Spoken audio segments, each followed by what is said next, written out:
Hi friends, ഞാൻ ഒത്തിരി നാളുകൾക്ക് ശേഷം എൻ്റെ ഒരു സുഹൃത്തിനെ തേടി പോവുകയാണ്.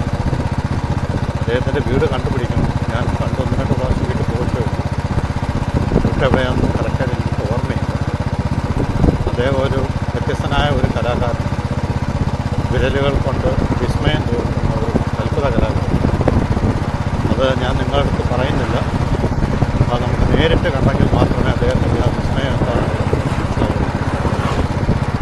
നമുക്ക് അദ്ദേഹത്തിൻ്റെ വീട് തേടിയുള്ള യാത്രയിലാണ് ഞാൻ. ചങ്ങനാശ്ശേരിയിൽ നിന്ന് മാവേലിക്കരയിലേക്ക് പോകുന്ന റൂട്ടിലാണ്. ഇപ്പോൾ ആ വീട് ചോദിച്ച് കണ്ടുപിടിക്കണം. അപ്പോൾ ആ ഒരു യാത്രയിലാണ്. അപ്പോൾ നമുക്ക് അവിടെ പോകുന്ന വഴിക്ക് ആരോടെങ്കിലുമൊക്കെ ചോദിക്കാം. ഇവിടെ വീട്ടിലേക്ക് തിരിയുന്നതിന് മുമ്പായിട്ടുള്ള ഭാഗങ്ങളൊക്കെ എനിക്കറിയാം. എന്നാലും ഒരു ഡൗട്ടുണ്ട്. അതൊന്ന് ചോദിച്ച് ക്ലിയർ ചെയ്ത് പോകാം. നമസ്കാരം. ഞാൻ നിങ്ങളോടൊരു കാര്യം പറഞ്ഞിരുന്നില്ല. ഇങ്ങോട്ട് വരുന്ന വഴിക്ക് എൻ്റെ ഒരു പഴയ സുഹൃത്തിൻ്റെ വീട്ടിലേക്ക് പോവുകയാണ്. വിരലുകൾ കൊണ്ട് വിസ്മയം തീർക്കുന്ന ഒരു കലാകാരനാണ് അദ്ദേഹം. അതെന്താണെന്ന് കാണാനും നിങ്ങളെ കൂടി അതൊന്ന് പരിചയപ്പെടുത്താനും വേണ്ടിയാണ് ഞാൻ ഇത്രയും ദൂരം ഇവിടെ എത്തിയത്. ഇപ്പോൾ ഞാൻ അദ്ദേഹത്തിൻ്റെ വീട്ടിലെത്തി. അപ്പോൾ ഞാൻ ഗോപനെ നിങ്ങളെ ഒന്ന് പരിചയപ്പെടുത്താം. അപ്പോൾ അദ്ദേഹം എന്താ ചെയ്യുന്നതെന്ന് കൂടി നമുക്ക് അത് നേരിട്ട് തന്നെ ഒന്ന് കാണാമല്ലോ.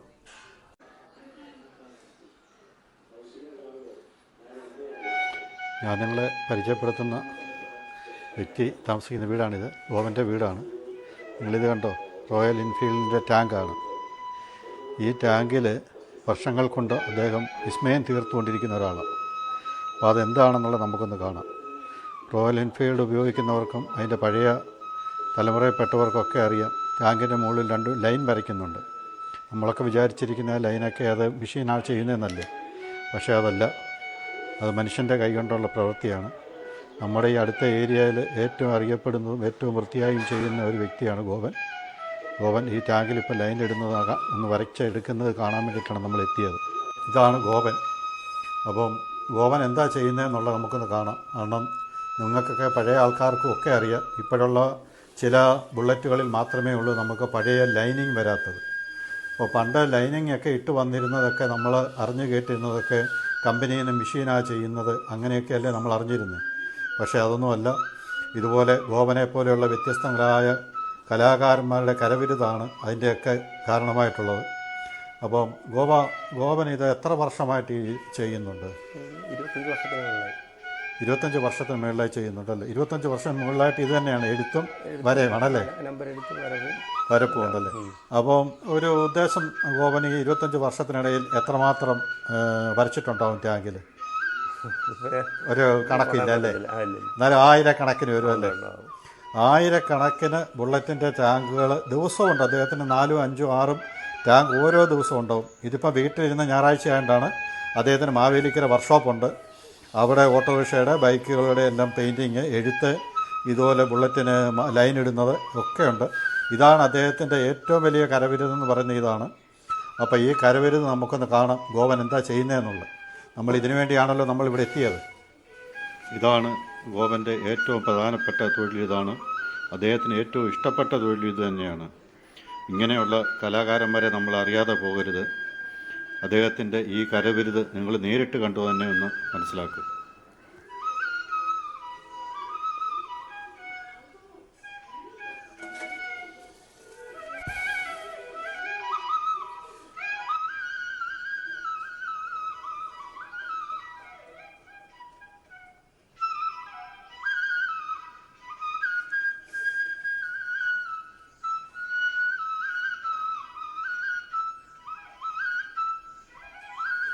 ഈ ടാങ്ക് കുമളയിൽ നിന്ന് ഒരാൾ കൊറിയർ അയച്ചതാണ്.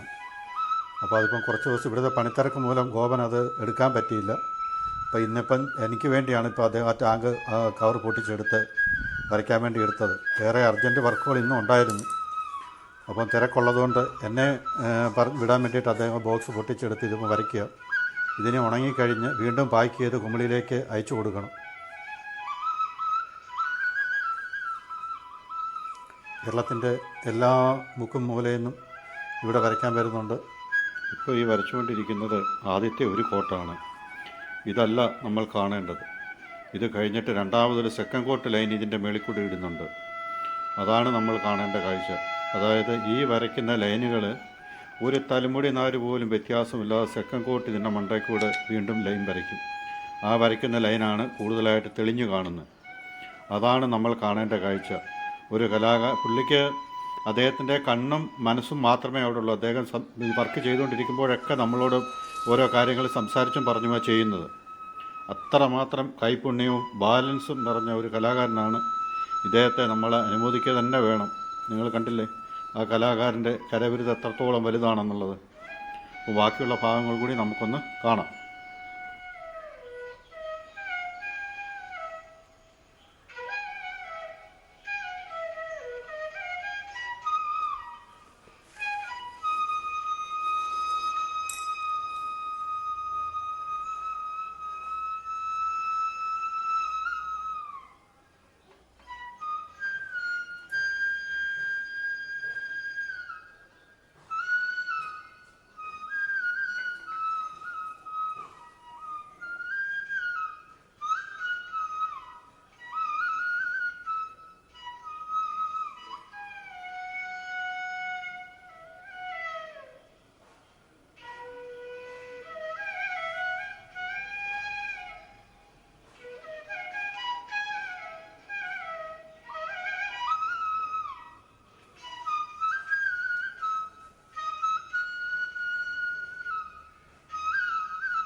ബോബനിവിടെ വരച്ചുകൊണ്ടിരിക്കുന്ന സമയത്ത് തന്നെ അദ്ദേഹത്തിന് അടുത്ത വർക്കിനുള്ള ടാങ്കും ബോക്സും എത്തിക്കഴിഞ്ഞു.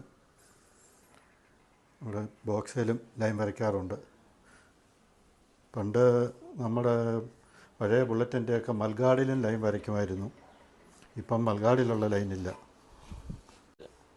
പഴയ മോഡലിനൊക്കെ ഇപ്പോഴും വരയ്ക്കുന്നുണ്ടോ? പഴയ മഡ്ഗാർഡ് വരയ്ക്കും. മറ്റേ വിൻറ്റേജ് വണ്ടികളല്ലേ ഉണ്ടല്ലേ? മഡ്ഗാർഡ് അത് വരയ്ക്കുന്നുണ്ട്.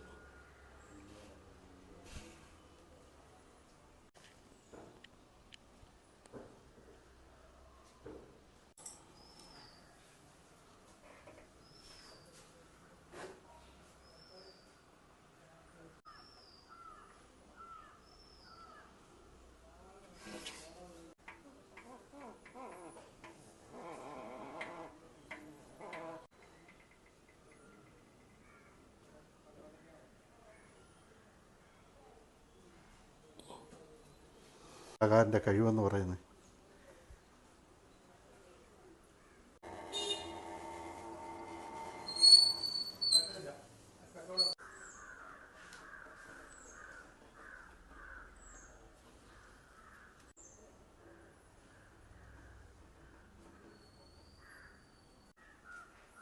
അപ്പോൾ ഒരു ടാങ്ക് ഗോവൻ വരച്ച് കഴിഞ്ഞു.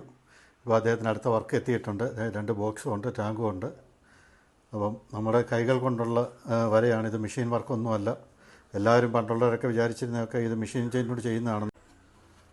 നമ്മുടെ ഇവിടെയായിട്ടാണ് ടാങ്കിൻ്റെ മേളിൽ എംബ്ലം വരുന്നത്. ഉണ്ടോ? ആ എംബ്ലം കൂടെ വന്നു കഴിയുമ്പോഴാണ് അതിൻ്റെ പൂർണ്ണതയുള്ള എത്തുന്നത്. ഇത്ര ഭംഗിയായിട്ടാണ് വരയ്ക്കുന്നതെന്ന് നോക്കിയേ. ഇതൊക്കെയല്ലേ ഒരു കലാകാരൻ്റെ കഴിവെന്ന് പറയുന്നത്. അപ്പോൾ നമുക്ക് അദ്ദേഹത്തിന് ഒരു ബിഗ് സല്യൂട്ട് കൊടുക്കാം. നമുക്ക് വീഡിയോ പൂർണ്ണമായിട്ട് നിങ്ങൾക്ക് ഇതിൽ കാണാം. അപ്പം നമുക്കിനി ഇവിടെ തിരിച്ചു മുമ്പായിട്ട് എല്ലാവർക്കും ടാറ്റ ബൈ ബൈ.